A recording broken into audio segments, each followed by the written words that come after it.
গাছের ডালে বসে টুনির সবজি বিক্রির দৃশ্য দেখে বলতে থাকে, কালু, আমরা তো কালকে ওর সবজি গাছগুলো কেটে ফেলেছি, তাহলে ও আজ কি করে সবজি বিক্রি করছে? কি করে করছে সেটা আমি জানি না বউ, তবে এটা জানি আজ রাতেও ওর সবজির উৎস আমি লন্ডভন্ড করে দিব।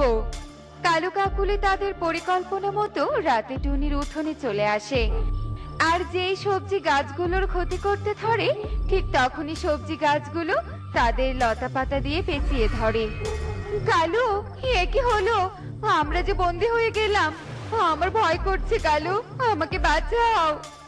আরে তোমাকে কি বাঁচাবো, আমি তো নিজেই বন্দি। টুনি বোন, বাঁচা আমাদের, বাঁচা। এ কি কালু দাদা, কাকুলি দিদি, তোমরা এখানে? আর এসব কি করে হলো? টুনি বোন, আমরা তোর সবজির গাছ ধ্বংস করেছিলাম, আর আবারও এসেছি, তাই বন্দি হয়েছি, তুই আমাদের বাঁচা।